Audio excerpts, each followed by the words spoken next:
SSTV news కు స్వాగతం.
విజయవాడ గుంటూరు మధ్య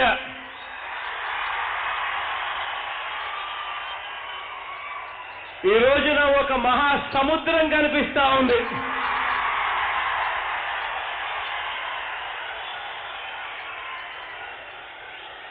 కనుచూపు మేరలో ఎక్కడా కూడా ఖాళీ స్థలం కూడా కనిపించడం లేదు.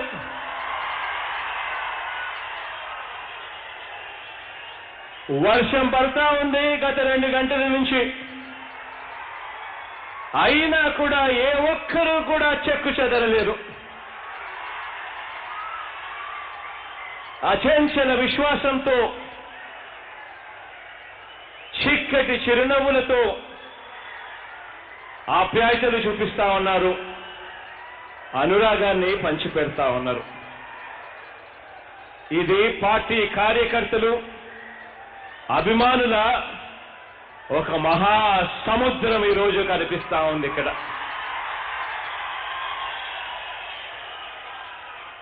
ఇది ఆత్మీయుల సునామీ. అది ఇక్కడే, ఈ పూటే ఇక్కడే కనిపిస్తా ఉంది. చూస్తూ చూస్తూ 13 సంవత్సరాలు అయిపోయింది. 13 ఏళ్లగా ఇదే అభిమానం, ఇదే నమ్మకం నాపై చూపిస్తూ మరోసారి పార్టీ అధ్యక్షుడిగా ఏకగ్రీవంగా ఎన్నుకున్న మీ అందరికీ కూడా నా హృదయపూర్వకంగా 2 చేతులు జోడించి, శిరస్సు వంచి పేరు పేరున హృదయపూర్వకంగా కృతజ్ఞతలు తెలుపుకుంటా ఉన్నాను.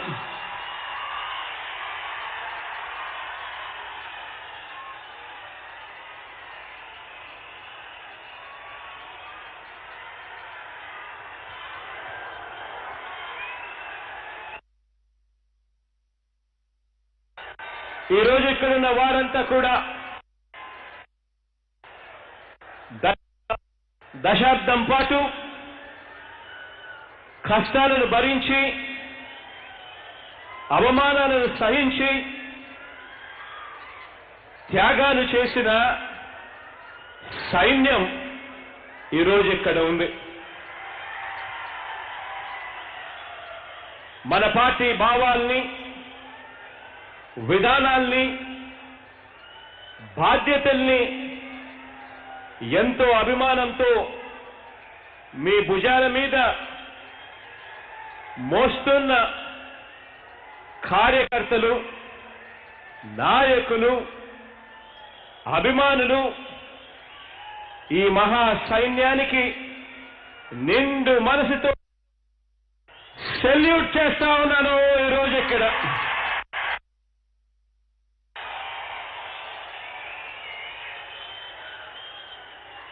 నా కష్టంతో పాటు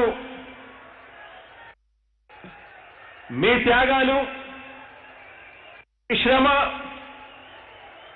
మీ కష్టాల పునాదుల మీద ఏర్పడిన మనందరి ప్రభుత్వం ఆధ్వర్యంలో ఈ 3 ఏళ్ల కాలంలో మన రాష్ట్రంలో మనందరి ప్రభుత్వం ద్వారా దేవుడి దయ ప్రజలందరి చల్లని దీవెనల వల్ల వచ్చిన సామాజిక ఆర్థిక రాజకీయ విప్లవాన్ని గురించి రైతు మహిళ విద్య వైద్య వ్యవసాయ విప్లవాల గురించి గ్రామం నుంచి జిల్లా వరకు పరిపాలనలో తీసుకువచ్చిన మార్పుల గురించి నిజాయితీ చిత్తశుద్ధి ఉన్న పార్టీగా రాబోయే తరం మీద బాధ్యత ఉన్న పార్టీగా మన భవిష్యత్తును ఎంత గట్టి పునాదుల మీద నిర్మించుకున్నామో వివరిస్తూ నా భావాలను ఈరోజు మీతో పంచుకోవాలని అనుకుంటా ఉన్నాను.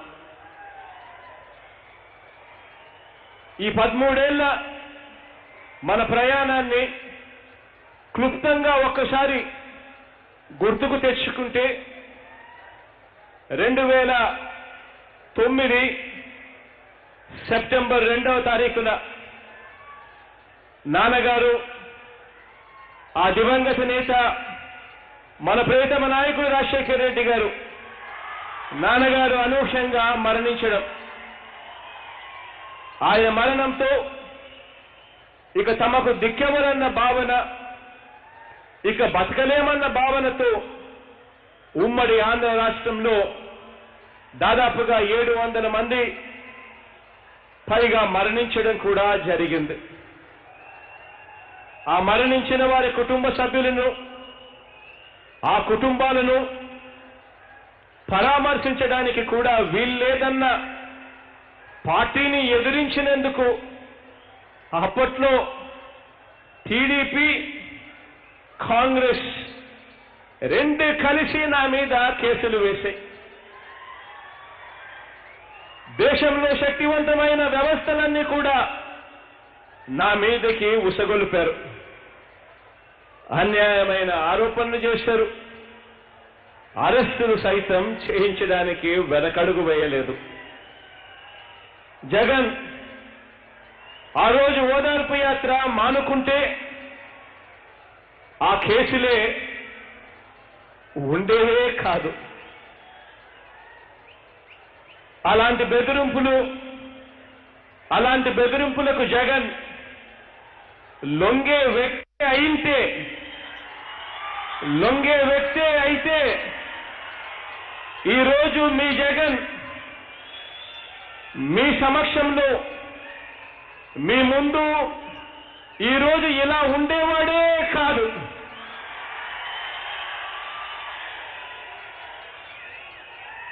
కానీ ఆ రోజున నన్ను టార్గెట్ చేసిన మనుషులు ఒకటనుకుంటే దేవుడు స్క్రిప్ట్ మరోలా రాశాడు దేవుడు.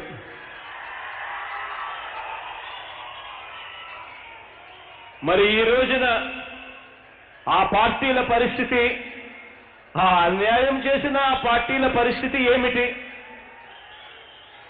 మన పార్టీ పరిస్థితి ఏమిటి ఒక్కసారి గమనిస్తే ఆ రోజు చట్టసభలో మన సంఖ్యాబలం కేవలం 2. ఒకటి నేను ఒక ఎంపీగా, అమ్మ ఒక ఎమ్మెల్యేగా. అది కూడా ఆ పార్టీకి రాజీనామా చేసి మా ప్రయాణం ప్రారంభించాం. ఒకసారి గుర్తుకు తెచ్చుకుంటే 1తో ప్రారంభమైన ఆ ఎమ్మెల్యేల ప్రయాణం ఈరోజు 151కి చేరింది.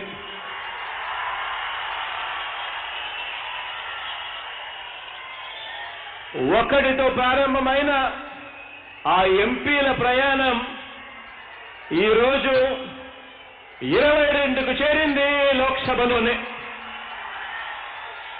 ఇంకా రాజ్యసభ గురించి నేను మాట్లాడలేదు. ఆ తర్వాత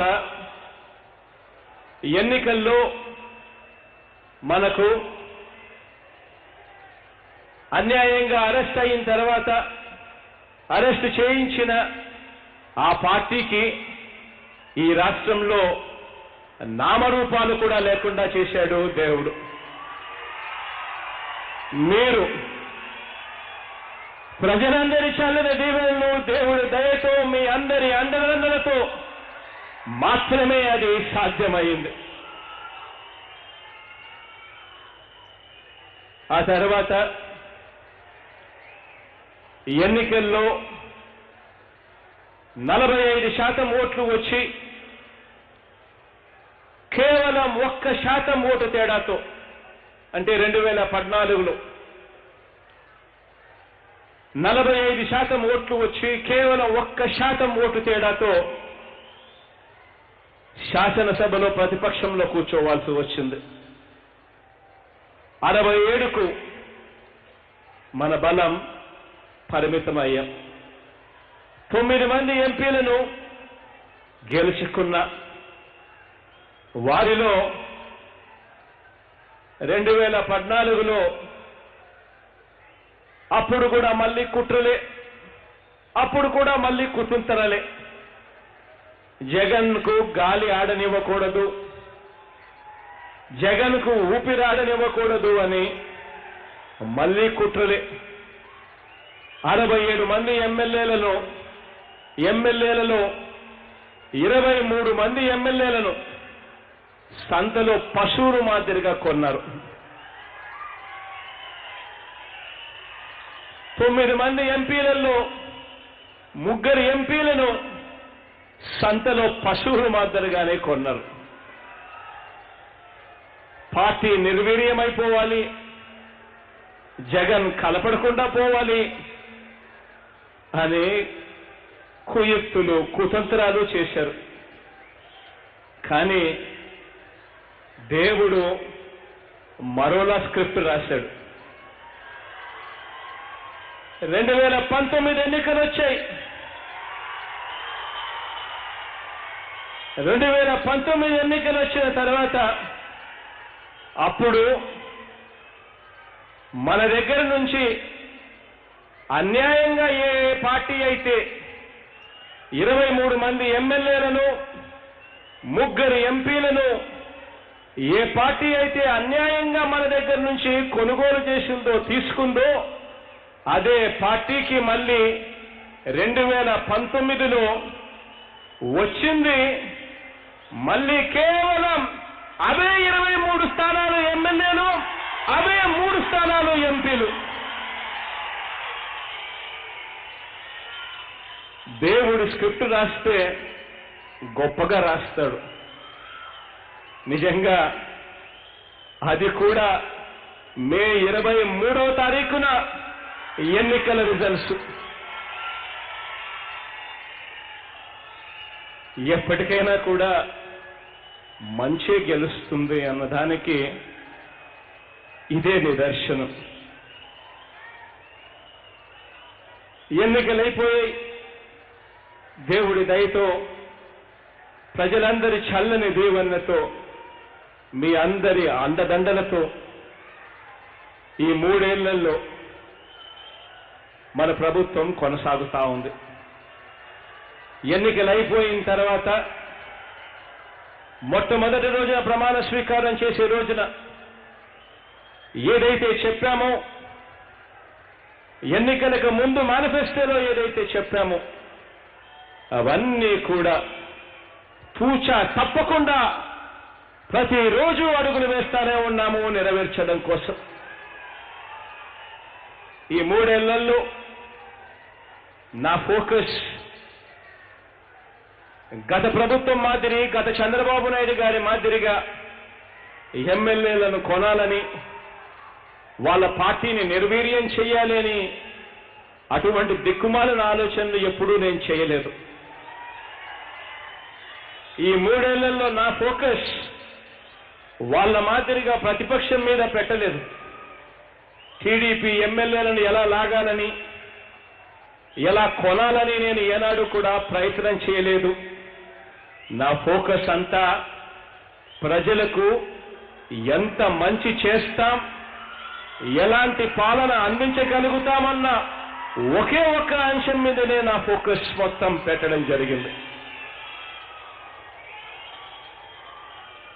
ఒక పేద కుటుంబం, ఒక రైతు కుటుంబం, ఒక దిగువ మధ్యతరగతి కుటుంబం, ఆ కుటుంబంలో ఉండే సభ్యులు, వారి అవసరాలు, అణగారిన సామాజిక వర్గాలకు ఆర్థికంగా కానివ్వండి, అధికారంలో వాటాపరంగా కానివ్వండి, ఈ 2 అంశాలలో వారికి న్యాయం చేయటం, అవ్వాతాతలకు, అక్క చెల్లెమ్మలకు, పిల్లలకు న్యాయం చేయటం, ఇలాంటి అంశాల మీదనే వైఎస్ఆర్ కాంగ్రెస్ ప్రభుత్వం అంటే మీ ప్రభుత్వం ఫోకస్ పెట్టింది అని చెప్పి కూడా సగర్వంగా తెలియజేస్తా ఉన్నాను.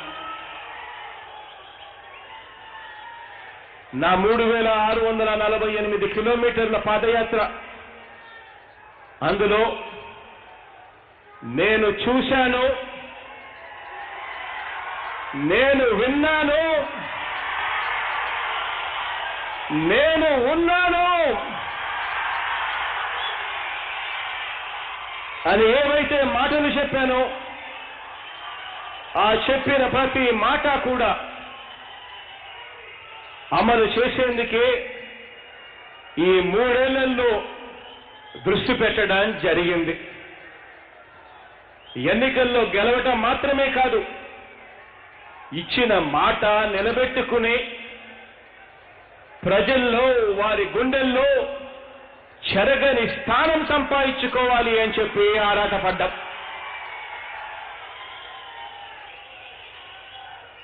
ఒకటే ఒక మాట చెప్తా ఉన్నా, రాజకీయాలలో అన్నా కానీ ఒక మనిషికైనా కూడా లేదా ఒక రాజకీయ పార్టీకైనా కూడా 2 గుణాలు ఉండాలి. ఒకటి క్యారెక్టర్, 2 క్రెడిబిలిటీ.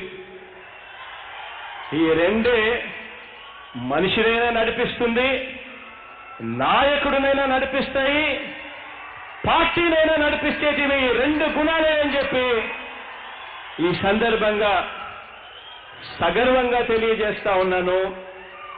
ఇవే మన పార్టీ ఫిలాసఫీ అని చెప్పి కూడా సగర్వంగా తెలియజేస్తా ఉన్నాను.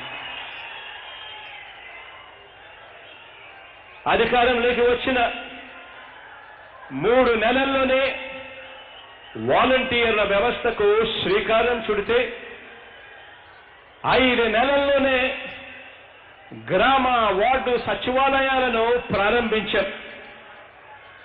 7 ఏడాదిలోనే రైతు భరోసా కేంద్రాలను ప్రారంభించాం. అంతకుముందు ప్రభుత్వం గ్రామాన్ని దోచుకునేందుకు జన్మభూమి కమిటీలను పెడితే మనందరి ప్రభుత్వం గ్రామ స్వరాజ్యాన్ని నిజం చేస్తూ దేశ పరిపాలనా చరిత్రలోనే ఒక గొప్ప మార్పుకు శ్రీకారం చుట్టడం జరిగింది. ఈరోజు వాలంటీర్ల వ్యవస్థ, సెక్రటేరియట్ వ్యవస్థ, ఈ 2 కూడా స్థానిక పరిపాలనలో ఒక గొప్ప విప్లవాత్మక మార్పు తీసుకొచ్చే దాంట్లో ఉపయోగపడతా ఉన్నాయి.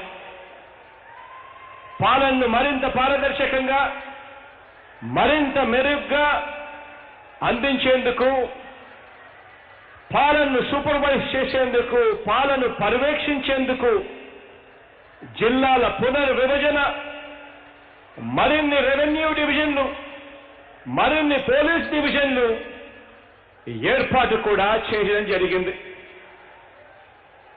44 ఏళ్ల రాజకీయ జీవితం, 14 ఏళ్లుగా ముఖ్యమంత్రిగా అనుభవం ఉన్నాయని డంకా బజాయించుకుని చెప్పుకుంటా ఉంటారు కొంతమంది. నేను అడుగుతా ఉన్నాను, ఏ రోజైనా కూడా ఇలాంటి ఆలోచన, ఇలాంటి విప్లవాత్మక ఆలోచన ఏ రోజైనా, ఒక్క రోజైనా కూడా ఇలాంటి ఆలోచన వచ్చిందా అని చెప్పి అడుగుతా ఉన్నాను. గతంలో చంద్రబాబు నాయుడు గారికి కానీ ఆయన పార్టీకి కానీ.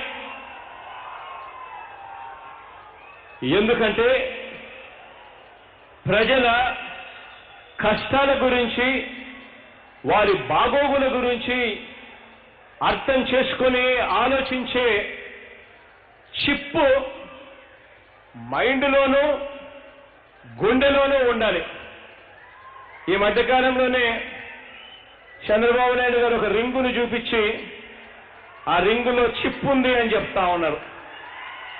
చంద్రబాబు మాదిరిగా వేలు ఉంగరంలోనో లేదో మోకాలులోనో లేదో అరికాల్లోనో ఆ చిప్పు ఉంటే లాభం ఉండదు. చిప్పు ఉండాల్సింది మెదడులోనూ, చిప్పు ఉండాల్సింది గుండెలోనూ. అప్పుడే ప్రజలకు మంచి చేసే ఆలోచనలు వస్తాయి అని చెప్పి ఈరోజు ఇదే పెద్ద మనిషికి తెలియజేస్తా ఉన్నాను. చంద్రబాబు నాయుడు గారికి ఎప్పుడూ కూడా మంచి చేయాలి అన్న ఆలోచన తపన లేదు. ఎందుకంటే ఆయనకున్నది పదవి మీద వ్యామోహమే తప్ప ప్రజల మీద మమకారం ఆయనకి ఎప్పుడూ కూడా లేదు. అందుకే కదా 14 ఏళ్ళు సీఎంగా చేసిన ఈ మనిషి అప్పట్లో ఏమీ కూడా చేయకపోగా ప్రజల ఒత్తిడి మేరకు చివరికి మన ప్రభుత్వానికి అర్జీ పెట్టుకున్నాడు. తన కుప్పం నియోజకవర్గంలో రెవెన్యూ డివిజన్ ఇవ్వండి అని చెప్పి మన ప్రభుత్వానికి పెద్ద మనిషి అర్జీ పెట్టుకున్నాడు. ఆ రెవెన్యూ డివిజన్ కూడా చివరికి కుప్పంలో ఇచ్చింది మీ జగనన్న ప్రభుత్వమే, మన ప్రభుత్వమే, వైఎస్ఆర్ కాంగ్రెస్ పార్టీయే. అది కూడా ఎందుకు చేశామో తెలుసా? కుప్పం ప్రజలకు మంచి జరగాలి అని.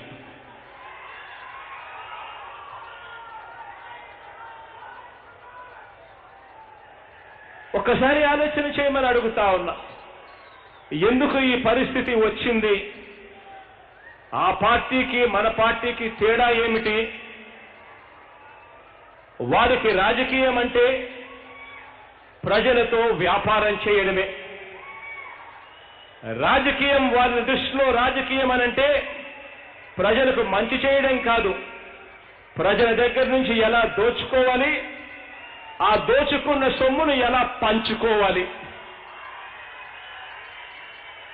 ఇది వాళ్ళకు తెలిసిన రాజకీయ డెఫినిషన్. మనకు రాజకీయం అనంటే మనకు తెలిసిన డెఫినిషన్ ప్రజల మీద మమకారం. ఇది మనకు తెలిసిన రాజకీయ డెఫినిషన్. తెలుగుదేశం పార్టీ అనేదే ఒక పెత్తందారి పార్టీ.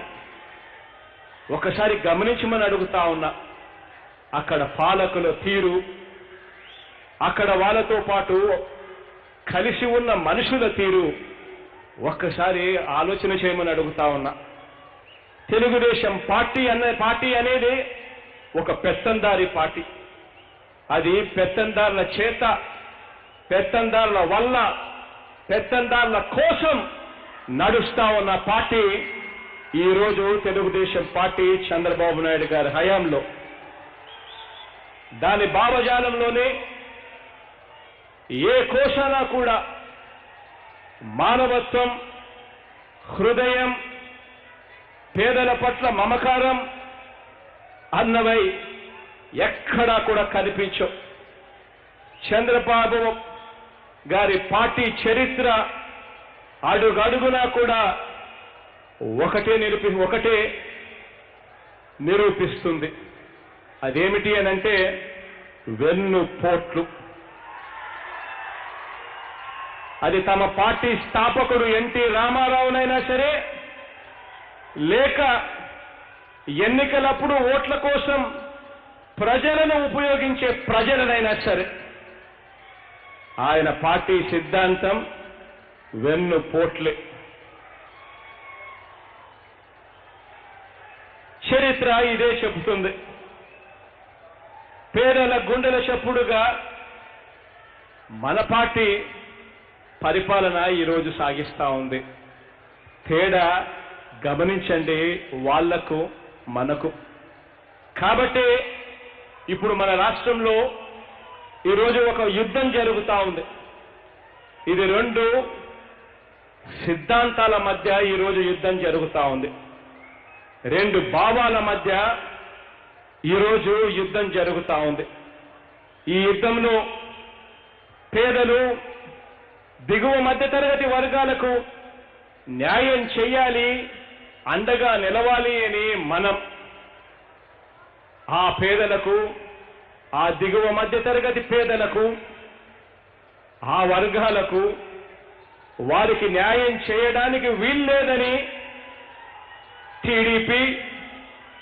టీడీపీకి తోడు దాని దుష్ట చతుష్టయం ఎలా వాదిస్తా ఉన్నాయో, ఎంత నిస్సిగ్గుగా ప్రయత్నం చేస్తున్నాయో కొన్ని ఉదాహరణలు మాత్రమే మీ ముందర ఉంచుతున్నాను. మీరే చెప్పండి. తనకో నీతి, ఎదుటి వారికి ఒక నీతి పాటించే వారిని రెండు నాలుకల వారు, నీతి లేని వారు, అలాంటి వారిని ఏమంటాము అని మీరే చెప్పండి. తమ పిల్లల్ని, తమ మనవల్ని ఇంగ్లీష్ మీడియం బడులలో వాళ్ళు చదివిస్తారట. పేదల పిల్లలు మాత్రం తెలుగు మీడియం బడులలోనే చదవాలి అట. ఈ టీడీపీ భావాలకు, ఈ దుష్ట చతుష్టయం భావాలకు, పేద పిల్లలు చదివే గవర్నమెంట్ బడులలో కూడా ఇంగ్లీష్ మీడియం ఉండాలన్న మన పార్టీ సిద్ధాంతానికి మధ్య ఎంత తేడా కనిపిస్తా ఉందో ఒక్కసారి ఆలోచన చేయమని అడుగుతా ఉన్నా. ఈ కుటుంబాల పిల్లలు, ఈ తరం పిల్లలు కూడా వారి పొలాల్లోనే కూలీలుగా, వారి వ్యాపారాలకు, పరిశ్రమలకు వెట్టి చాకిరీ చేసేవారిగా మన పిల్లలందరూ కూడా మిగిలిపోవాలన్నది మన ప్రతిపక్షం ఆలోచన. ఈ దుష్ట చతుష్టయం చేస్తా ఉన్న ఆలోచన. అనగారిన కులాలు, అనగారిన వర్గాలు ఏనాటికి కూడా ఎదగకూడదు అన్నది బాబు విధానం. ఆ విధానంలోనే భాగంగానే విద్యా విధానం కూడా వాళ్ళది ఈ మాదిరిగానే సాగుతా ఉంది. ఈ విషయం ఈ మాదిరిగా చేయడం ధర్మమేనా, అది అధర్మం కాదా, ఒక్కసారి ఆలోచన చేయమని అడుగుతా ఉన్నాను. మరో ఉదాహరణ చెప్తున్నాను. ప్రభుత్వ బడులలో చదువుతున్న పిల్లలకు వారు 8వ తరగతిలోకి వచ్చేసరికి, ఆ 8వ తరగతిలోకి వచ్చేసరికి వాళ్ళకు ఒక మంచి ట్యాబ్ ఉచితంగా ఇచ్చి, మార్కెట్లో 24,000 రూపాయలు పైగా విలువ చేసే పాఠాలను ఆ పిల్లలకు ఉచితంగా అందించేందుకు బైజూస్ యాప్ను కూడా పిల్లలకు ఉచితంగా ఇస్తూ ఉంటే, ఇదే పెద్ద మనిషి చంద్రబాబు నాయుడు గారు అంటారు, అదేం జ్యూసు అని ఈ పెద్ద మనిషి చంద్రబాబు నాయుడు గారు వెటకారం చేస్తారు.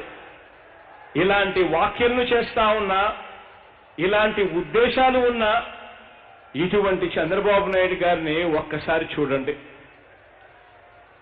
టీడీపీ గవర్నమెంట్ ఎవరిని ప్రోత్సహిస్తుంది అనంటే నారాయణ చైతన్య స్కూళ్ల కోసం, నారాయణ చైతన్య బాగోగుల కోసం తెలుగుదేశం పార్టీ శ్రమిస్తుంది. మన ప్రభుత్వమేమో గవర్నమెంట్ బడులలో కార్పొరేట్ స్థాయికి తీసుకొని పోవడానికి పనిచేస్తుంది. గవర్నమెంట్ బడులలో కూడా కార్పొరేట్ స్థాయిలో చదువులు అందాలి, రావాలి అని, ఇది పేద పిల్లలకు అవసరమని, వాళ్ళ తలరాతలు మారాలి అని అంటే ఇది జరగాలి అని, ఇది మన సిద్ధాంతమని మనం శ్రమిస్తా ఉన్నాము. ఒకవైపున శ్రమిస్తూ తేడా కూడా చూపిస్తా ఉన్నాం. మనం ఏకంగా ఒక్క చదువుల రంగంలోనే, ఒక్క విద్యా రంగంలోనే ఏకంగా 9 పథకాలను ఒక్క విద్యారంగంలోనే అమలు చేస్తా ఉన్నాం. పిల్లల్ని చదివిస్తున్న తల్లులకు ప్రోత్సాహకంగా జగనన్న అమ్మఒడి ద్వారా ఇప్పటి వరకు మనం అందించింది ఏకంగా 19,617 కోట్ల రూపాయలు కేవలం ఒక్క పథకం ద్వారా అందించాం. గుర్తుందా? మీ అందరికీ గుర్తుందా? ఎన్నికలప్పుడు నేను అన్నా, ప్రతి గ్రామానికి వెళ్ళండి, ప్రతి పట్టణానికి వెళ్ళండి, ప్రతి ఇంటికి వెళ్ళండి, ప్రతి అక్కకు చెప్పండి, ప్రతి చెల్లెమ్మకు చెప్పండి, అక్క చెల్లెమ్మ 2 నెలలు ఓపిక పట్టక్క, 2 నెలలు ఓపిక పట్టు చెల్లెమ్మ, అన్నొస్తాడు.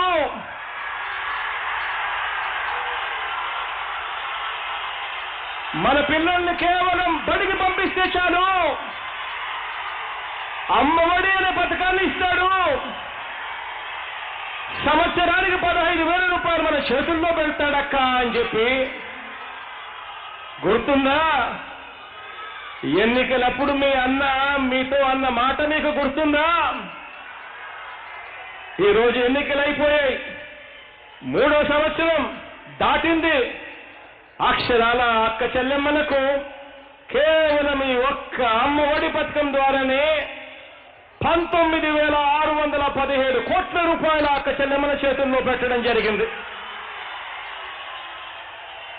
ఎక్కడ లంచాలు లేవు, ఎక్కడ వివక్ష లేదు.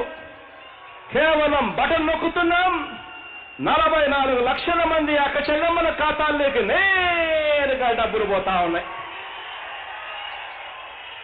80 లక్షల పిల్లలకు మంచి జరుగుతా ఉంది. నాడు నేడు ఇటువంటి ఒక్క 9 పథకాలు కేవలం విద్యారంగంలో పెట్టడం వల్లనే అక్షరాల అడుగులు ముందుకు వేస్తా ఉన్నాం.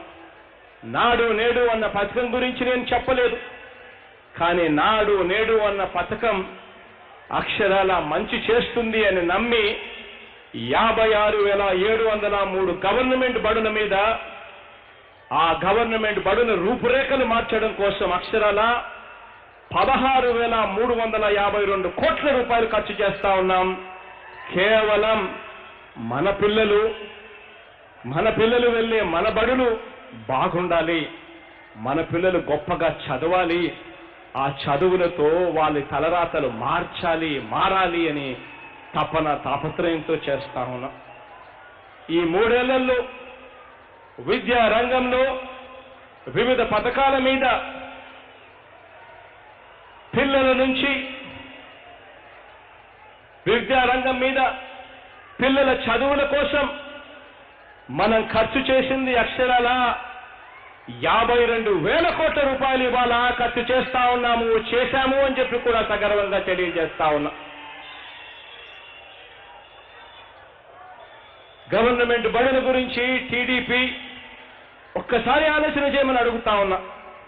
గవర్నమెంట్ బడుల గురించి కానీ, ఆ చదువుకుంటున్న ఆ పిల్లల గురించి కానీ, ఆ పిల్లల్ని బడులకు పంపిస్తా ఉన్న ఆ తల్లిదండ్రుల గురించి కానీ టీడీపీ, చంద్రబాబు నాయుడు గారు ఈ దుష్ట చతుష్టయం ఏ రోజైనా, ఒక్క రోజైనా కూడా వాళ్ళ బాగోగుల గురించి ఆలోచన చేసిందా అని చెప్పి ఒక్కసారి ఆలోచన చేయమని కోరుతా ఉన్నా.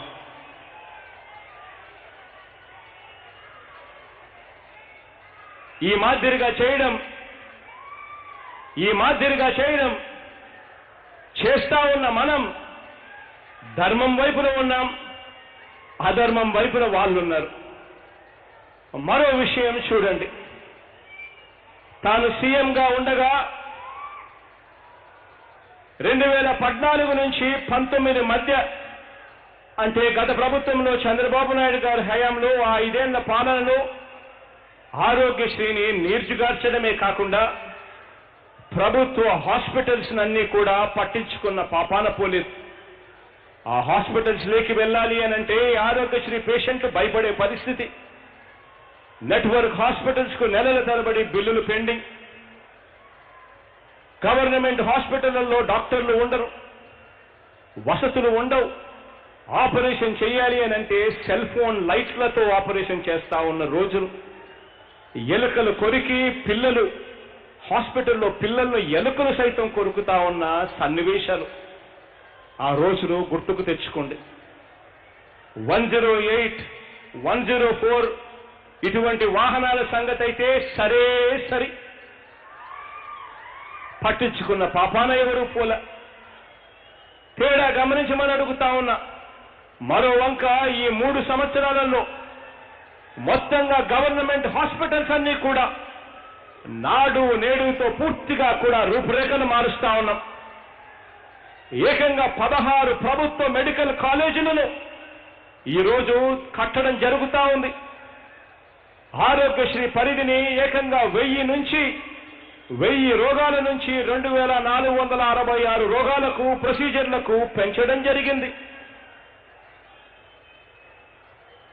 హాస్పిటల్స్ అన్ని కూడా గ్రామాలలో విలేజ్ క్లినిక్స్ నుంచి పిహెచ్సి లో పనిచేస్తా ఉన్న డాక్టర్ల దగ్గర నుంచి మండలానికి 2 పిహెచ్సిలు తీసుకురావడం, గ్రామాలలో ప్రతి గ్రామంలోనూ విలేజ్ క్లినిక్లు తీసుకొని రావడం, ఫ్యామిలీ డాక్టర్ కాన్సెప్ట్ దిశగా అడుగులు వేస్తూ ఆరోగ్యశ్రీని ప్రజల జీవితాలను గొప్పగా మార్పు చేసే దిశగా ఈరోజు అడుగులు పడతా ఉన్నాయి. చంద్రబాబు నాయుడు గారి 5 ఏళ్ల పాలనలో వైద్య ఆరోగ్య రంగం మీద చేసిన ఖర్చు కేవలం 7,464 కోట్లయితే మనందరి ప్రభుత్వం ఈ 3 సంవత్సరాల కాలంలోనే అక్షరాల 30,000 కోట్ల రూపాయలు ఖర్చు చేశాము అని చెప్పి కూడా సగర్వంగా తెలియజేస్తా ఉన్నాం.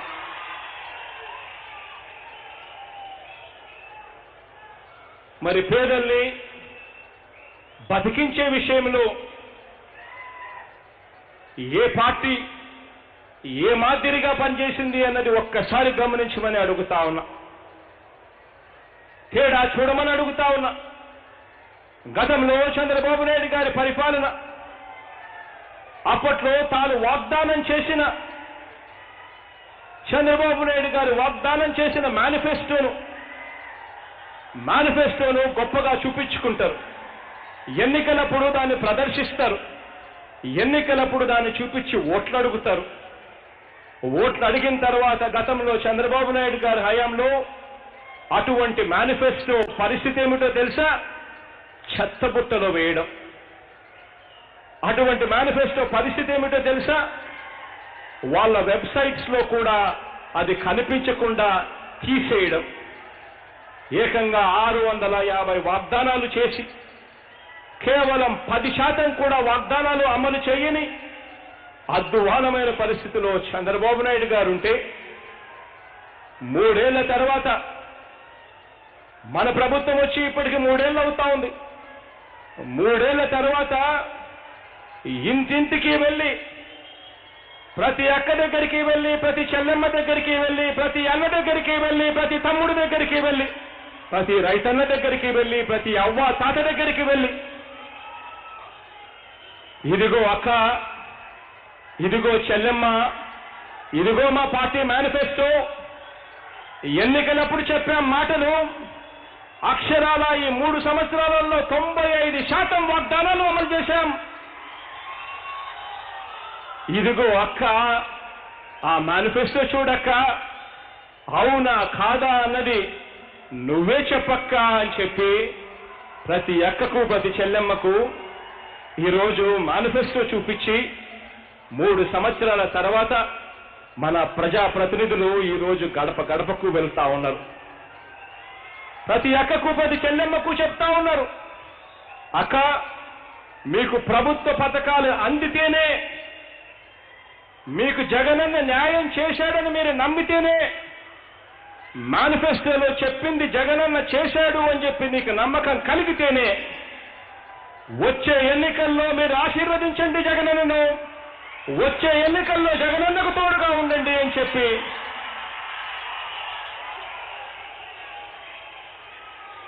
ఈరోజు నిబద్ధతతో మంచి చేసి అడుగుతున్న మనకు వాళ్లకు మధ్య తేడా గమనించమని చెప్పి కోరుతా ఉన్నాను. గుర్తుండే ఉంటుంది, గతంలో చంద్రబాబు నాయుడు గారి హయాం 2014 నుంచి 19 మధ్య ఆ చంద్రబాబు నాయుడు గారి హయాంలో 87,612 కోట్ల రూపాయల రైతుల రుణాలు మాఫీ చేస్తాను అని చెప్పి చివరకు కేవలం 15,000 కోట్ల రూపాయలు కూడా ఇవ్వకుండా ఆ పెద్ద మనిషి చంద్రబాబు నాయుడు గారు దిగిపోవడం జరిగింది. రుణాల మాఫీ కథ దేవుడెరుగు. చివరికి సున్నా వడ్డీని ఎగరగొట్టేశాడు, సున్నా వడ్డీ పథకాన్ని పూర్తిగా తీసేశాడు. ఇన్పుట్ సబ్సిడీలను బకాయిలుగా పెట్టాడు, కరెంటు బకాయిలను సబ్సిడీలుగా పెట్టాడు, విత్తన బకాయిల్ని బకాయిలుగా పెట్టాడు, ధాన్యాన్ని కూడా కొనుగోలు చేసిన ధాన్యాన్ని కూడా బకాయిలుగా పెట్టాడు.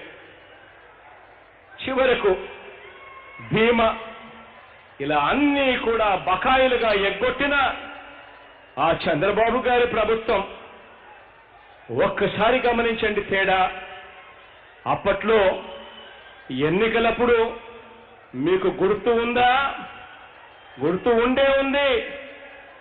ఆ రోజు నేను అన్నా, ప్రతి ఇంటికి వెళ్ళండి, ప్రతి గ్రామంలోకి వెళ్ళండి, ప్రతి టౌన్లోకి వెళ్ళండి, ప్రతి ఇంటికి వెళ్ళండి, ప్రతి అక్కకు చెప్పండి, ప్రతి చెల్లెమ్మకు చెప్పండి, ప్రతి అన్నకు చెప్పండి, ప్రతి తమ్ముడికి చెప్పండి,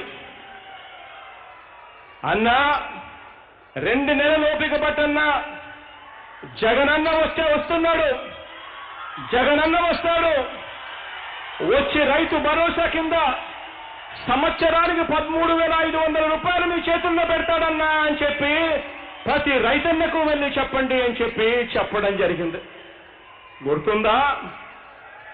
ఈరోజు అక్షరాల మన ప్రభుత్వం వచ్చి 3 సంవత్సరాలు అవుతా ఉంది.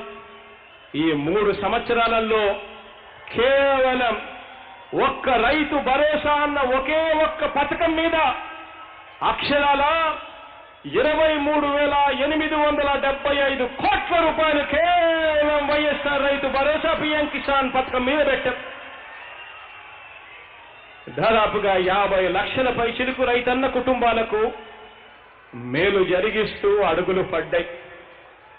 ఈ 3 ఏళ్లలోనే ఉచిత విద్యుత్ మీద ఏకంగా 27,000 కోట్ల రూపాయలు ఖర్చు చేశాం.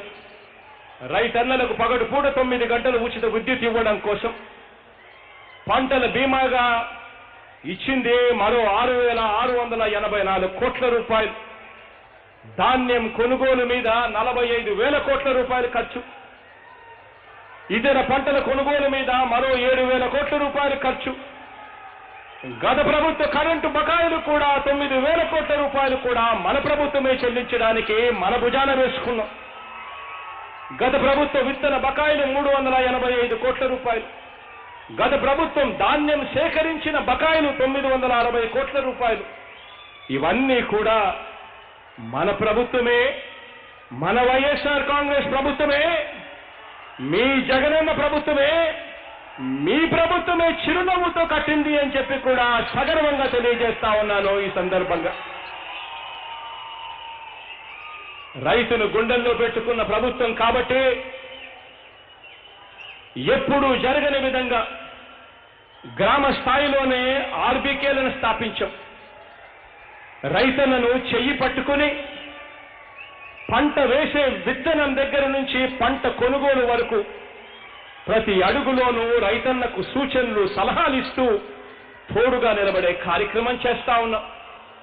రైతు బాగోగుల గురించి ఆలోచన చేస్తా ఉన్న ప్రభుత్వం కాబట్టి ఈ 3 ఏళ్ల కాలంలో ఉట్టి వ్యవసాయ రంగం మీద చేసిన ఖర్చు అక్షరాల 1,27,000 కోట్ల రూపాయలు ఖర్చు చేశామని చెప్పి కూడా సగర్వంగా తెలియజేస్తా ఉన్నాను.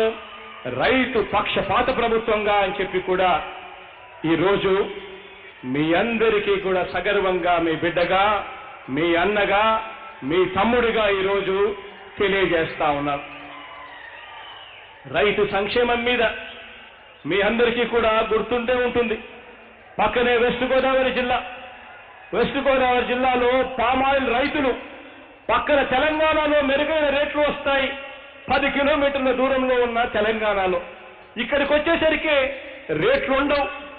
అలాంటి పరిస్థితి నుంచి ఈరోజు పామాయిల్ రేట్లు ఏకంగా టన్నుకు 22,000 రూపాయలు పలుకుతా ఉన్న రోజులు ఈ రోజు ఇక్కడ కనిపిస్తా ఉన్నాయి.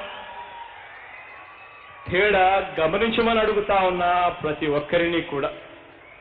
ఇక అక్క చెల్లెమ్మల విషయానికి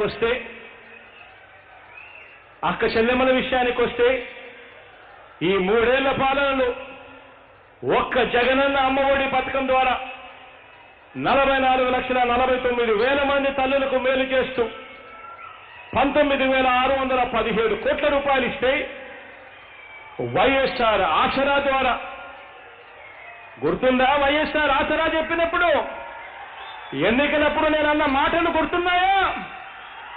ఆ రోజు ప్రతి ఒక్కరికి చెప్పా, ప్రతి గ్రామానికి వెళ్ళండి, ప్రతి ఇంటికి వెళ్ళండి, ప్రతి అక్కకు చెప్పండి, ప్రతి చెల్లెమ్మకు చెప్పండి, అక్క 2 నెలల ఓపిక పట్టు, జగనన్న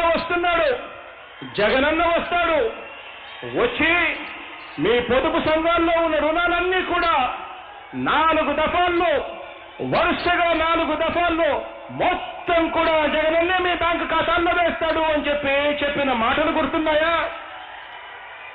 అక్షరాల వైఎస్ఆర్ ఆసరా ద్వారా ఇప్పటికే 78,74,000 మంది అక్క చెల్లెమ్మలకు సగం డబ్బు 12,758 కోట్ల రూపాయలు ఇప్పటికే చేయడం కూడా జరిగింది అని కూడా సగర్వంగా తెలియజేస్తా ఉన్నాను.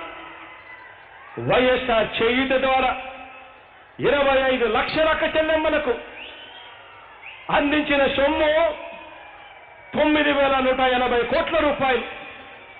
ఆ అక్క చెల్లెమ్మల విషయంలో చెప్పిన మాట మీకు గుర్తుందా?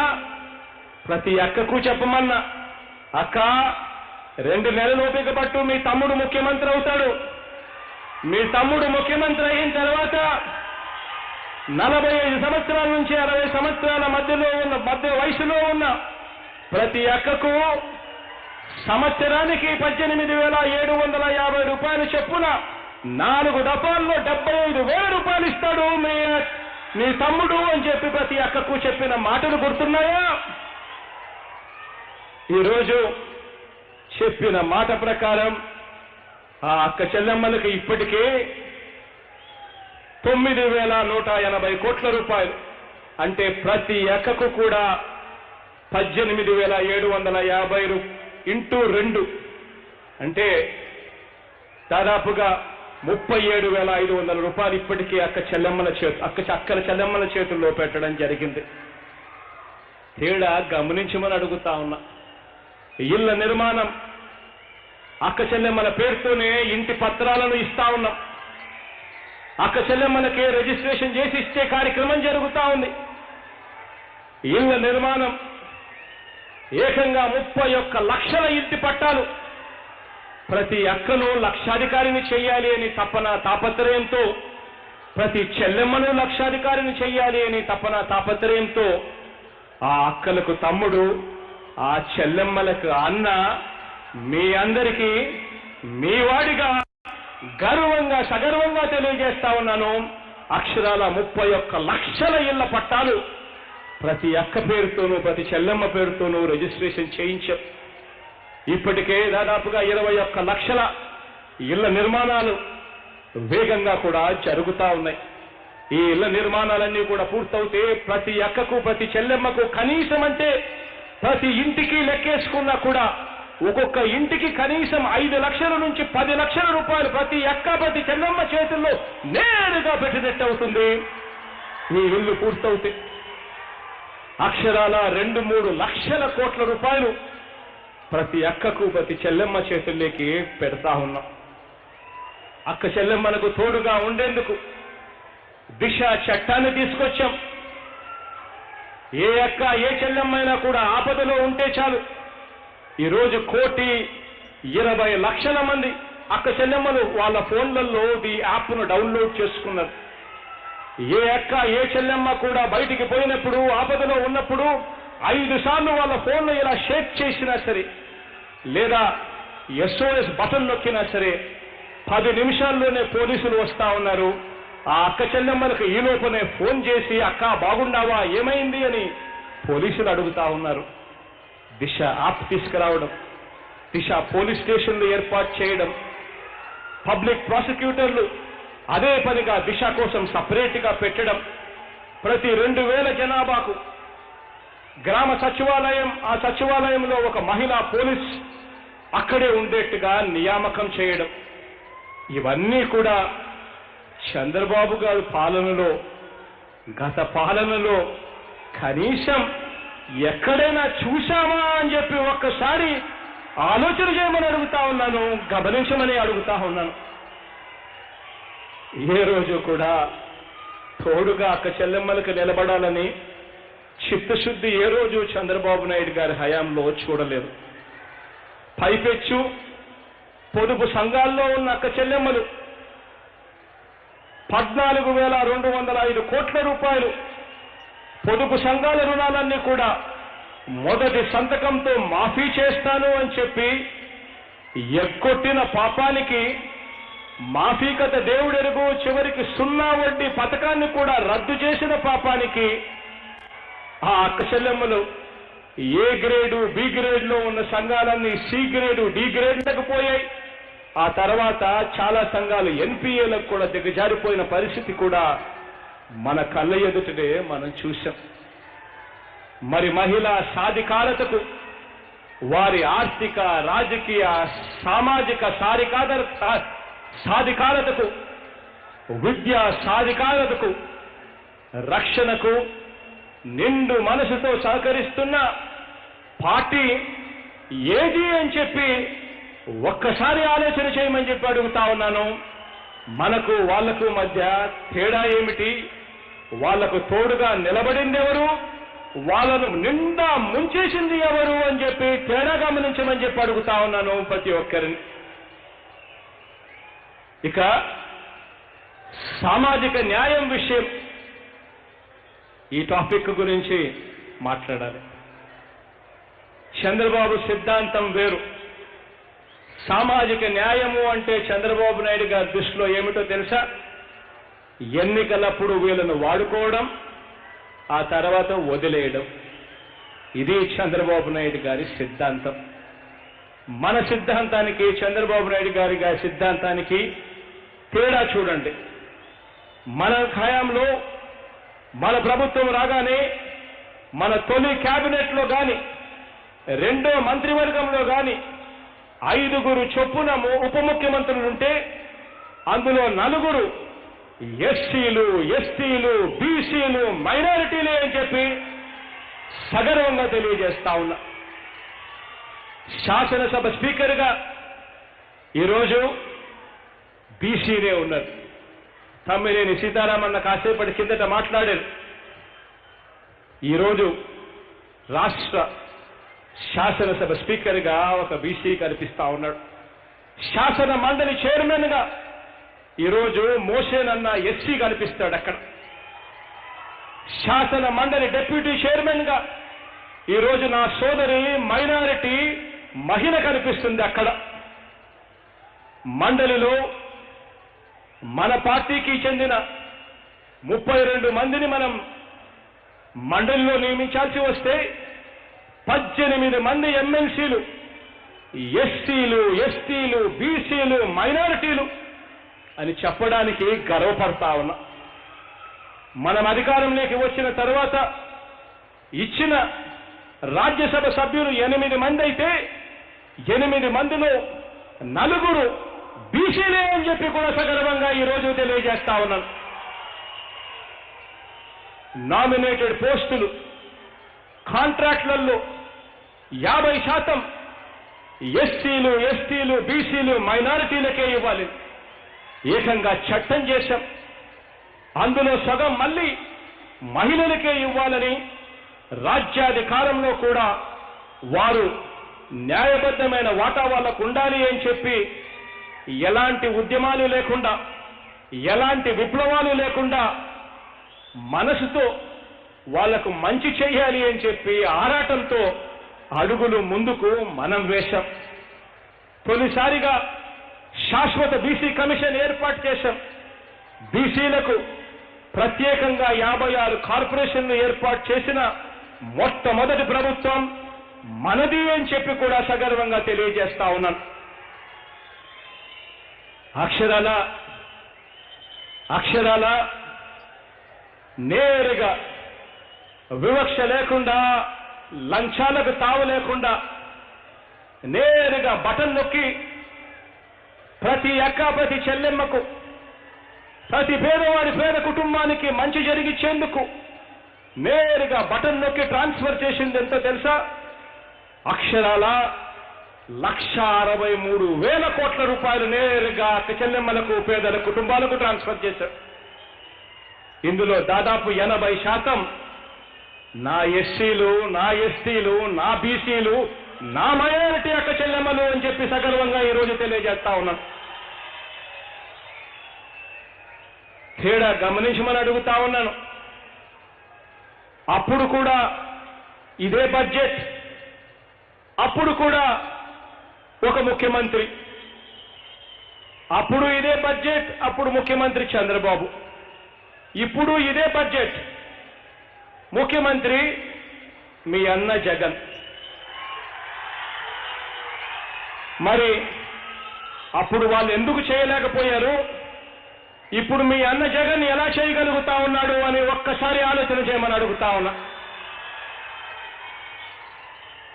నిజంగా అప్పుల విషయానికి వస్తే అప్పట్లో చంద్రబాబు నాయుడు గారే మీ అన్న జగన్ కన్నా ఎక్కువగానే అప్పులు చేశాడు. మీ జగన్ అంతకన్నా తక్కువగానే అప్పులు చేశాడు. అయినా వాళ్ళు ఎందుకు చేయలేకపోయారు? మీ అన్న, మీ తమ్ముడు ఎందుకు చేయగలుగుతా ఉన్నాడు? కారణం మీ జగన్ బటన్ నొక్కుతున్నాడు.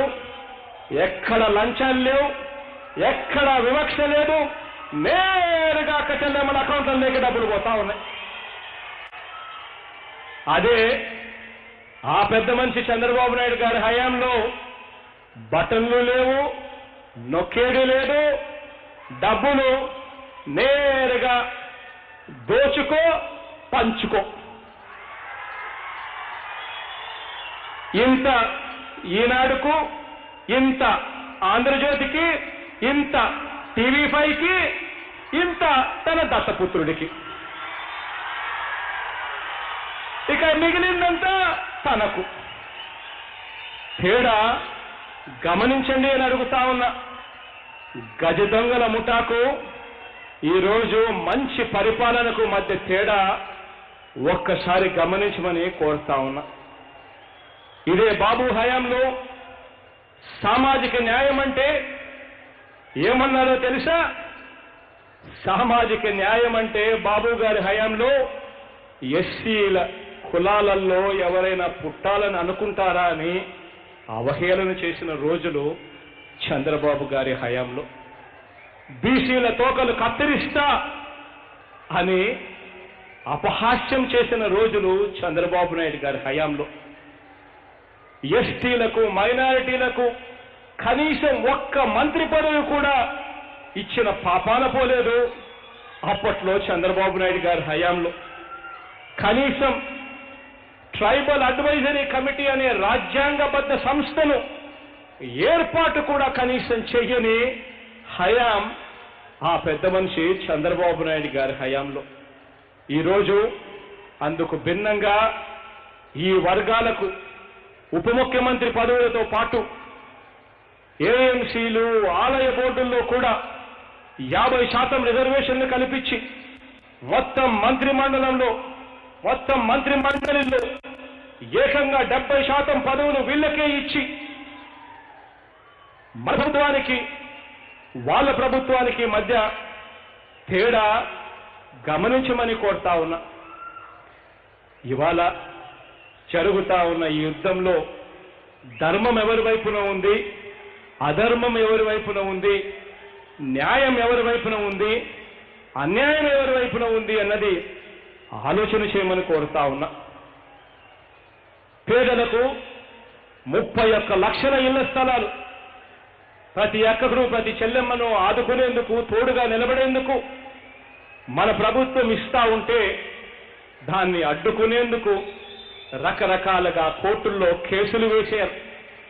వారికి ఇవ్వటానికి వీలు లేదని అడ్డుకునేందుకు ఏకంగా ఇదే చంద్రబాబు నాయుడు గారు ఇదే అమరావతిలో 54,000 ఇళ్లు ఆ పేద అక్క చెల్లెమ్మలకు ఇస్తుంటే అడ్డుకుంటూ ఈ అక్క చెల్లెమ్మలకు గన ఇంటి స్థలాలు అమరావతిలో ఇస్తే డెమోగ్రాఫిక్ ఇంబ్యాలెన్స్ వస్తుంది అని ఏకంగా పిటిషన్ వేశాడు.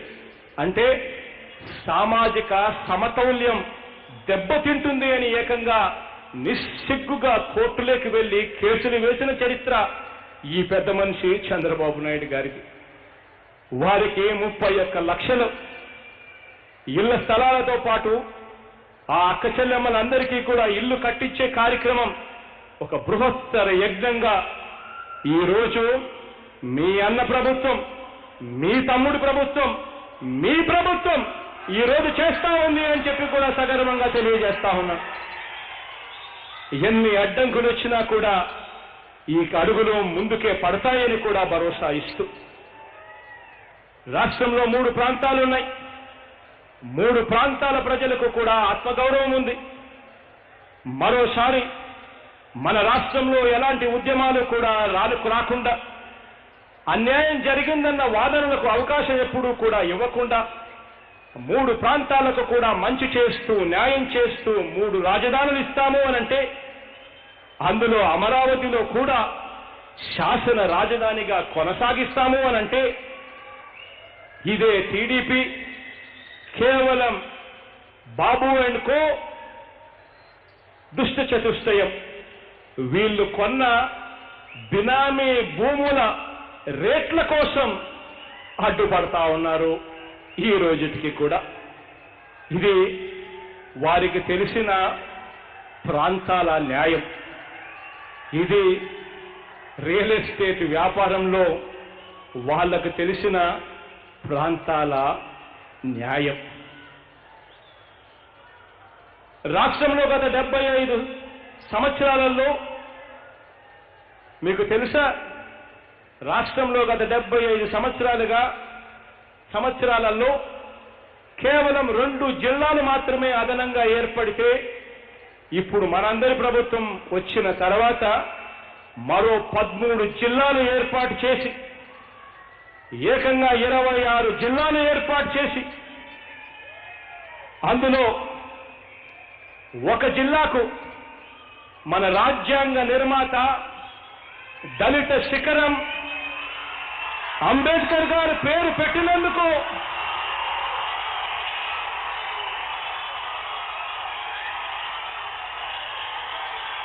ఏకంగా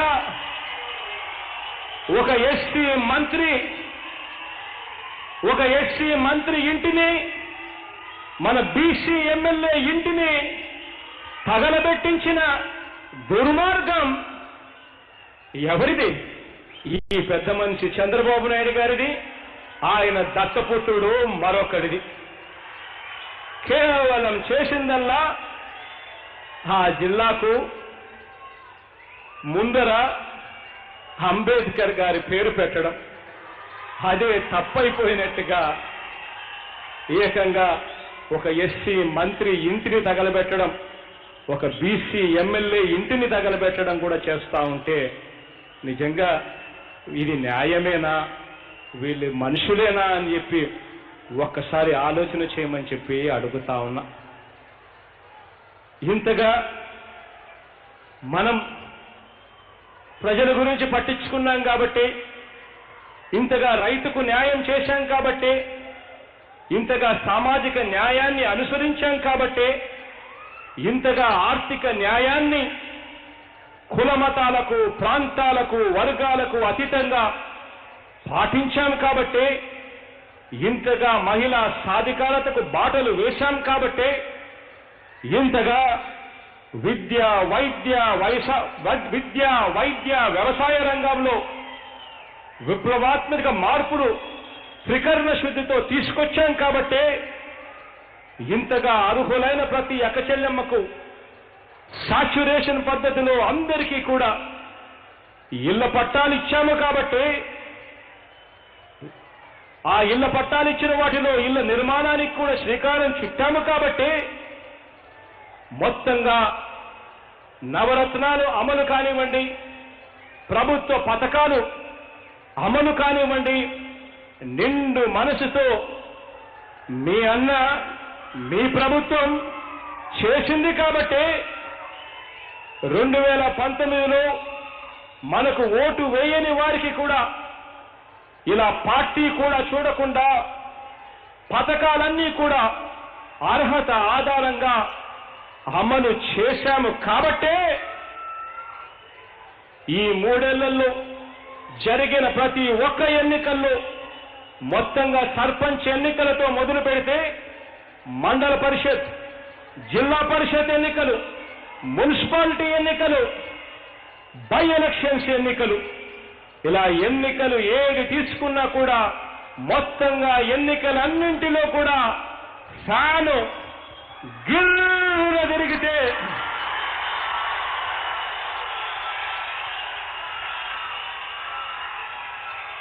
సైకిల్ చక్రాలు ఊడిపోయాయి అని చెప్పి కూడా ఈ సందర్భంగా తెలియజేస్తా ఉన్నా. ఈ చక్రాలు లేని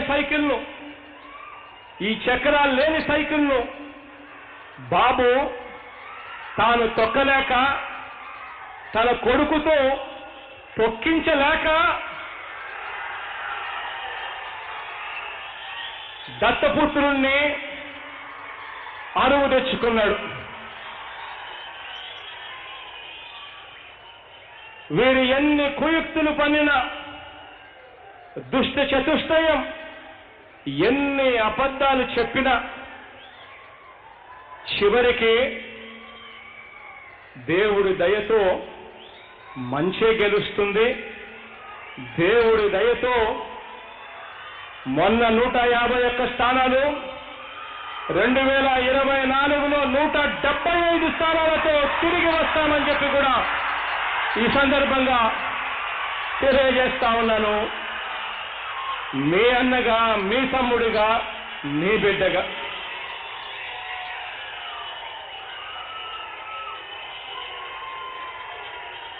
ఒక్కటి గుర్తుంచుకుందాం.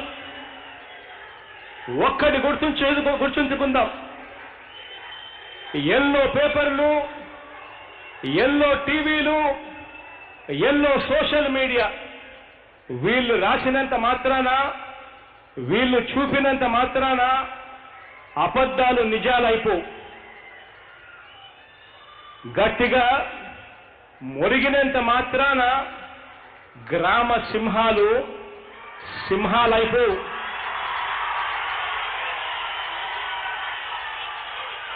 ఈ గ్రామ సింహాలన్నీ తమ బాబు మంచి చేశాడు అని చెప్పటం లేదు. ఎందుకంటే ఆ బాబు చేసిన మంచి ఏమీ లేదు కాబట్టి.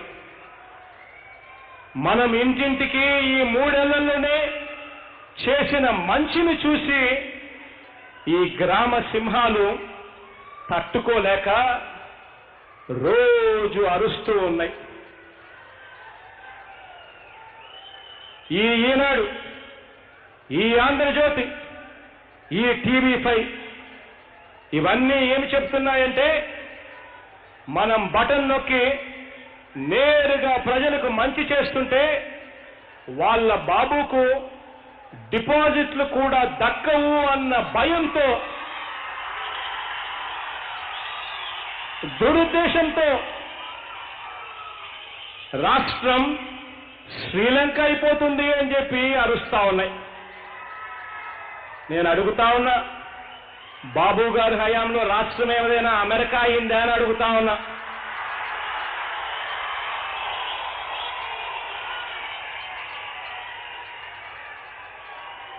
పేదలకు నెల నెల 2500 పెన్షన్ చెల్లిస్తా ఉంటే, అక్క చెల్లెమ్మలకు జగనన్న అమ్మఒడి అనే పథకం ద్వారా మంచి చేస్తా ఉంటే, ఆ అక్క చెల్లెమ్మలకు, ఆ పిల్లలకు, పొదుపు సంఘాల అక్క చెల్లెమ్మలకు వైఎస్ఆర్ ఆసరా పథకం ద్వారా మంచి జరుగుతా ఉంటే, 45 సంవత్సరాల నుంచి 60 సంవత్సరాల మధ్యలో వయసులో ఉన్న ఆ అక్కలకు గతంలో ఎప్పుడూ కూడా ఎవ్వరూ కూడా పట్టించుకున్న పాపాన పోలేదు.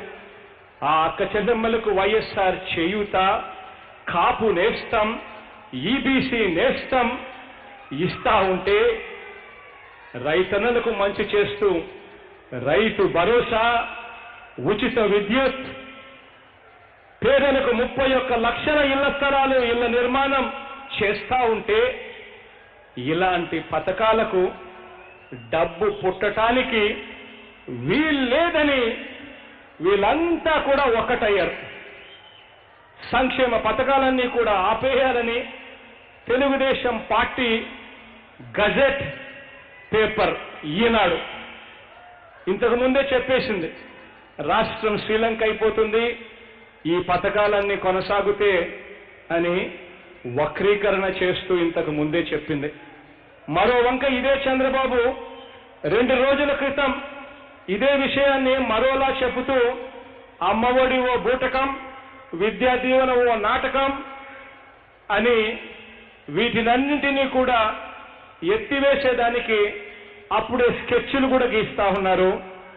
వీళ్ళెవరో ప్రజలు నమ్మినట్టుగా వీళ్ళేదో అధికారంలోకి వస్తారు అని పగటి కలలు కంటూ. నేను ఒకటే అడుగుతా ఉన్నా, అంటే బాబు రాబోయే ఏ ఎన్నికల్లో అయినా ఎవరైనా పొరపాటున ఈ బాబుకు ఓటేస్తే దాని అర్థం ఈ సంక్షేమ పథకాలన్నిటికీ కూడా వ్యతిరేకంగా వాళ్ళు ఓటు వేసినట్టే అన్న సంగతి ఖచ్చితంగా ప్రతి ఇంటికి తీసుకొని పొమ్మని చెప్పి మీ అందరికీ కూడా తెలియజేస్తా ఉన్నా. ఇలాంటి పత్రికలు, ఇలాంటి పార్టీలు ప్రజా జీవితంలో ఉండవచ్చా? ఇంతటి దుర్బుద్ధితో ఉన్నవారు రేపొద్దున ఏం చేస్తారో ఒక్కసారి ఆలోచన చేయండి, గమనించమని కోరుతా ఉన్నా. వీళ్లకు ప్రజల మీద మమకారం లేదు, చిత్తశుద్ధి అంతకన్నా లేదు. ఇలాంటి పత్రికలు, ఇలాంటి పార్టీలు రేపొద్దున ఎన్నికలలో మేలు జరగడం కోసం దుర్బుద్ధితో వీళ్ళంతా కూడా దొంగ వాగ్దానాలు చేస్తారు అన్న సంగతి ప్రతి ఇంటికి తీసుకొని పొమ్మని చెప్పి మీ అందరికీ కూడా చెప్తా ఉన్నాను. ప్రతి అక్కకు, ప్రతి చెల్లెమ్మకు తెలియజెప్పమని కోరుతా ఉన్నాను. ప్రతి అక్కను, ప్రతి చెల్లెమ్మను అడగండి, అన్నకన్నా ముందు చంద్రబాబు పాలన చూశారు, ఆ పాలనలో మీరు మోసపోయారా లేదా అని ఒక్కసారి అడగండి. ప్రతి అక్కకు, ప్రతి చెల్లెమ్మకు ఆ పార్టీ, ఆ దుష్ట చతుష్టయం గత చరిత్ర ఖచ్చితంగా వాళ్ళందరికీ కూడా తెలియచేయండి. వీరి లక్ష్యం ఏమిటి అనంటే సంక్షేమము, అభివృద్ధి పథకాలు అన్నీ ఆగిపోవాలి.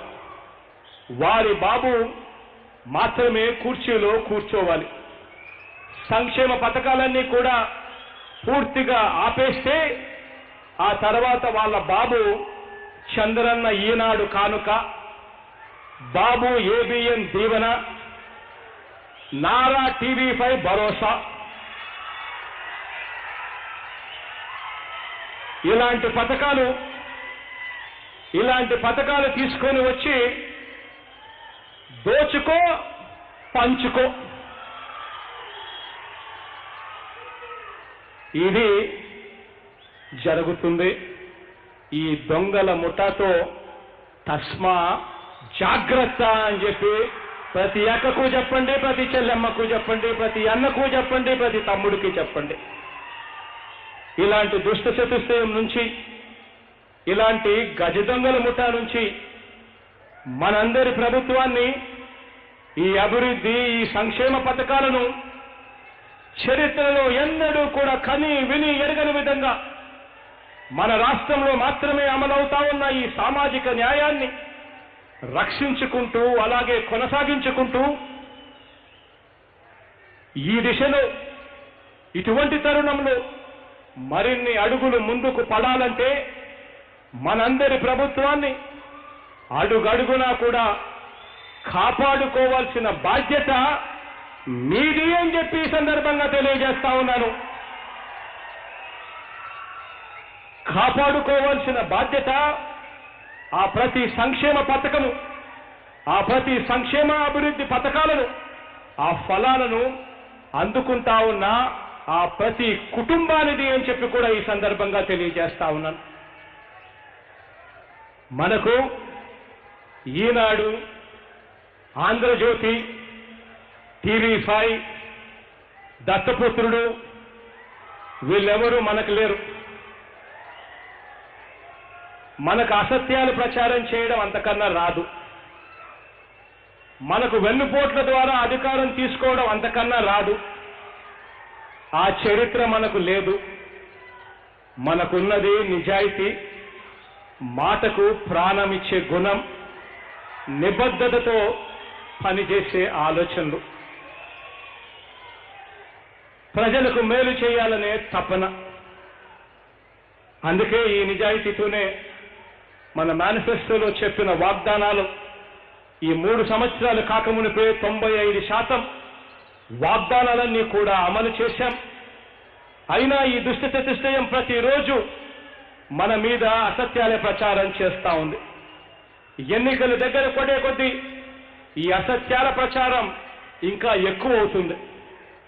ఇటువంటివన్నీ కూడా జరుగుతాయి.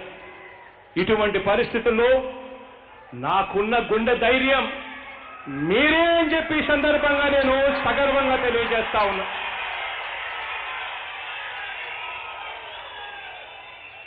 ఈ కౌరవ సైన్యాన్ని ఓడించడంలో అర్జునుడి పాత్ర మీదే అని చెప్పి ఈ సందర్భంగా సగర్వంగా తెలియజేస్తా ఉన్నాను. మన కార్యకర్తలు, మన అభిమానులు, మన సంక్షేమ పథకాలు అందుకుంటా ఉన్న ఆ కుటుంబ సభ్యులు ప్రతి గ్రామంలో కనీసంగా 85% మేరకు అందుకుంటా ఉన్న ప్రజలు, వీరే మీరే మన సైన్యం అని చెప్పి కూడా ఈ సందర్భంగా సగర్వంగా తెలియజేస్తా ఉన్నా. ఇంటింటికి, మనిషి మనిషికి సంక్షేమ అభివృద్ధి ఫలాలను ఎలా అందించామో గడప గడపకు వెళ్లి ఎమ్మెల్యేలు, నియోజకవర్గ కోఆర్డినేటర్లు వివరిస్తా ఉన్నారు. ప్రతి ఇంటికి అందిన ప్రయోజనాలన్నింటినీ కూడా లెటర్ల రూపకంలో, ఆ ప్రతి ఇంటికి జరిగిన ప్రయోజనాలను ప్రతి అక్కకు చూపిస్తూ ఆ లెటర్ల రూపకంలో ఆ వార్డుల్లో వీళ్ళు పర్యటిస్తా ఉన్నారు. ఈ కార్యక్రమంలో ప్రతి అభిమాని ఏకం కాండి, ప్రతి కార్యకర్త ఏకం కాండి, ప్రతి వాలంటీరు ఏకం కాండి. మొత్తం ప్రభుత్వం అంతా కూడా ప్రతి ఇంటికి వెళ్లి ఏకమై చేసిన మంచిని ఆ ప్రతి అక్కకు, ప్రతి చెల్లెమ్మకు వివరించండి. 95% వాగ్దానాలు నెరవేర్చి 85% ఇళ్లకు ఈ సంక్షేమ అభివృద్ధి పథకాలు అందించిన ప్రభుత్వానికి ప్రజలు సంతోషంగా దీవిస్తున్నారు. ప్రజలు సంతోషంగా దీవిస్తారని, మీ అందరి అండదండలు ఉన్నంత వరకు, మీ తోడు ఉన్నంత వరకు, ఆ దేవుడు దయ ఉన్నంత వరకు, ప్రజల ఆశీస్సులు ఉన్నంత వరకు 175కు 175 సీట్లు లక్ష్యంగా అడుగులు ముందుకు వేస్తాము అని చెప్పండి.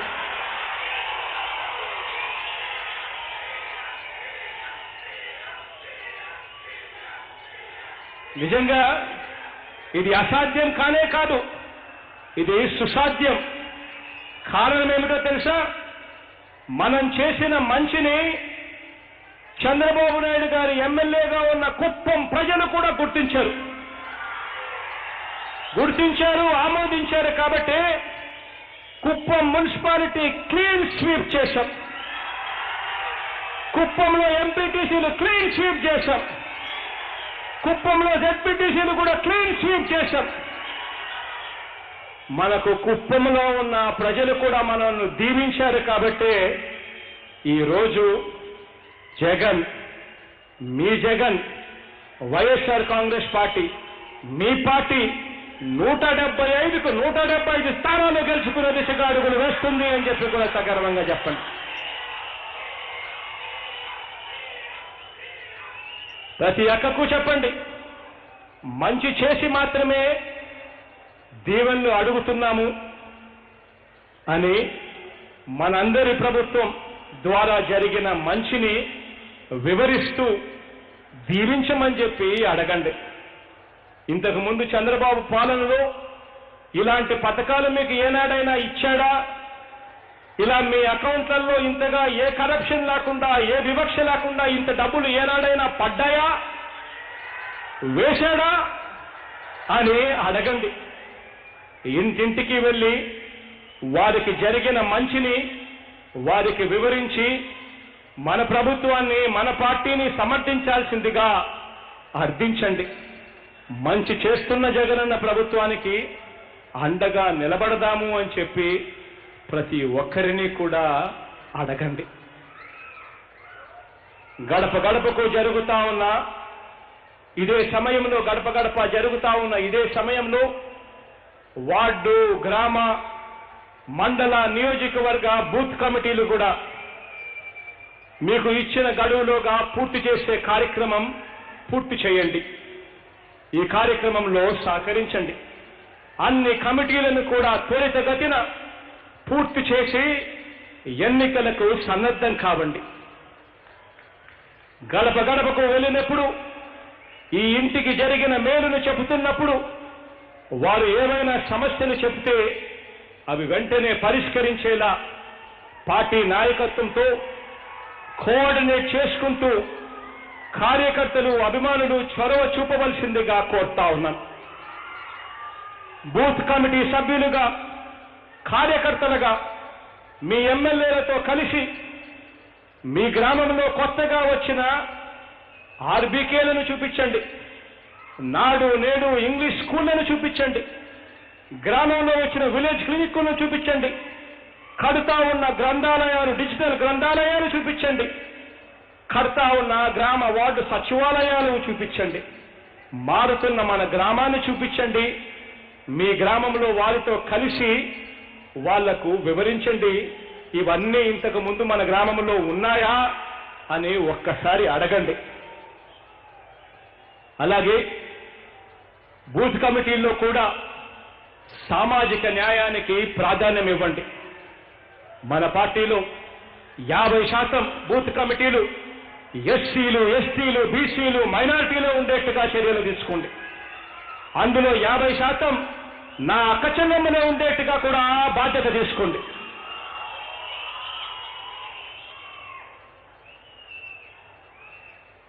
పేద సామాజిక వర్గాలన్నీ కూడా గట్టిగా మద్దతు పలికేలా ప్రతి ఇంటికి వెళ్ళి వారి ఆశీస్సులను కోరండి. అంతేకాక తెలుగుదేశం పార్టీ చేసే లెక్కలేనన్ని అసత్య ప్రచారాలకు, ఎల్లో మీడియా దుష్ప్రచారాలకు, ఈ దుష్ట చతుష్టయం పన్నాగాలకు సోషల్ మీడియా ద్వారా తిప్పి కొట్టాల్సిన అవసరం కూడా ఎంతైనా ఉంది. ప్రతి గ్రామంలో కూడా సోషల్ మీడియా సైన్యాన్ని తయారు చేయండి అని చెప్పి కూడా మీ అందరినీ కూడా కోరుతా ఉన్నా. మన పాలన గురించి ఒక్క మాటలో చెప్పాలి అనంటే, మరో 30 సంవత్సరాల భవిష్యత్తుకు కావలసిన సామాజిక, ఆర్థిక, రాజకీయ, విద్య, వైద్య, వ్యవసాయ, మహిళా అభ్యుదయ మూలాలకు ఈ 3 సంవత్సరాలలోనే మూలాలు పడ్డాయి. ఇది మరింతగా బలపడాలి అనంటే అందులో మీ పాత్ర చాలా కీలకమన్న సంగతి అందరూ కూడా గుర్తెరగండి. ఇంటింటికి, మనిషి మనిషికి మంచి చేస్తా.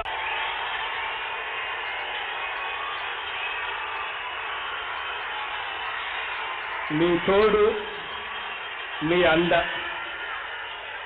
ఈ రెండు నన్ను ఈరోజు ఇంతటి వాణ్ణి చేశాయి. ఈరోజు ఈ స్థాయిలో మీతో మాట్లాడగలిగే పరిస్థితిలో నన్ను పెట్టే. 2009లో సంఘర్షణ మొదలైన దగ్గర నుంచి కూడా మీరు నా వెంటే ఉన్నారు. జెండాను మీ భుజాలకెత్తుకున్నారు, మోశారు.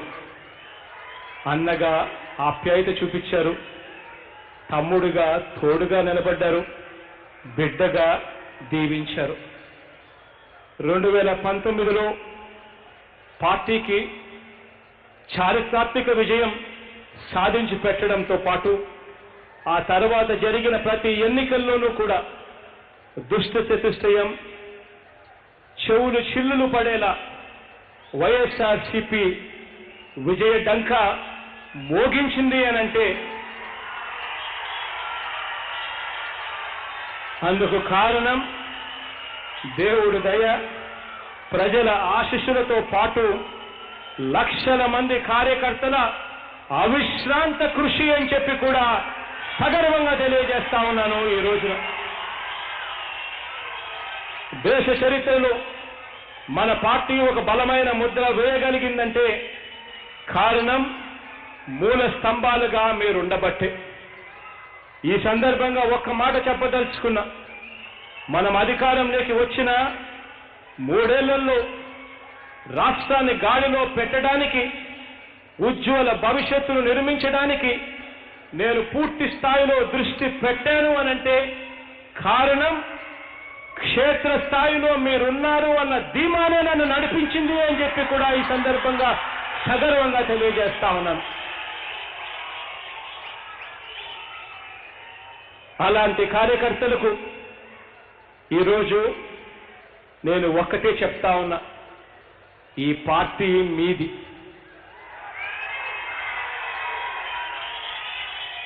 జగన్ మీవాడు, మీ అన్న, మీ తమ్ముడు.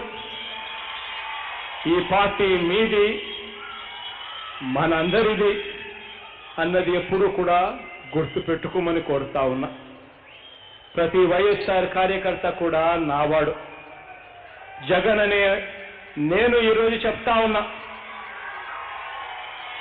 ఈ రాష్ట్ర భవిష్యత్తుకు, మీ భవిష్యత్తుకు నాది బాధ్యత అని చెప్పి ఈ సందర్భంగా ఖచ్చితంగా తెలియజేస్తా ఉన్నాను.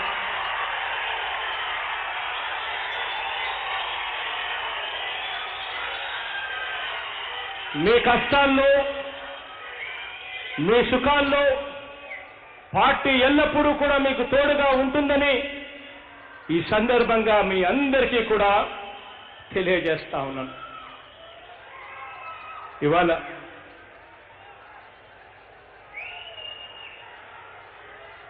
మీ అందరితో కూడా ఈ బృహత్తర బాధ్యత మీ భుజస్కంధాల మీద మోపుతూ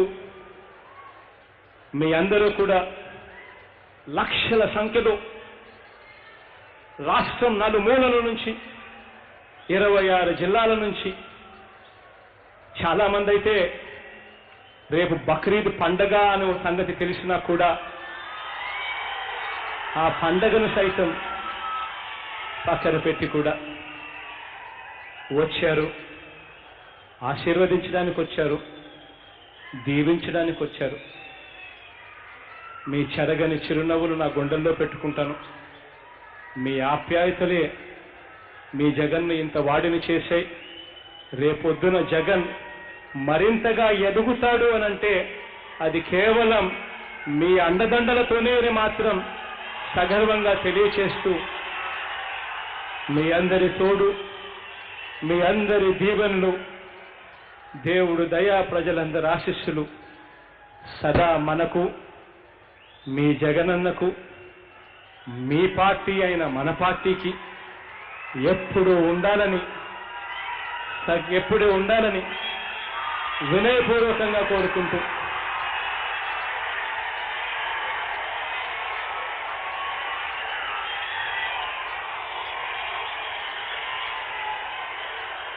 ఎంతో దూరం నుంచి ఎంతో అభిమానంతో ప్లీనరీకి వచ్చిన వారందరికీ పేరు పేరున కృతజ్ఞతలు తెలియజేస్తా ఉన్నాను. మరింత ఆత్మవిశ్వాసంతో సురక్షితంగా మీ ఇళ్లకు మీరు చేరుకోవాలని, వెళ్ళేటప్పుడు కాస్త నెమ్మదిగా పోండి అని మీ అన్నగా మీకు సలహా ఇస్తూ, కాస్త ఆలస్యమైనా పర్వాలేదు నెమ్మదిగానే పోండి అని మీ అందరికీ కూడా సలహా ఇస్తూ, దేవుడి దయ, ప్రజలందరి చల్లని దీవెనలు మనందరి ప్రభుత్వం మీద, మన పార్టీ మీద కలకాలం ఉండాలని కోరుకుంటూ హృదయపూర్వకంగా కృతజ్ఞతలు తెలుపుకుంటూ సెలవు తీసుకుంటా ఉన్నాను.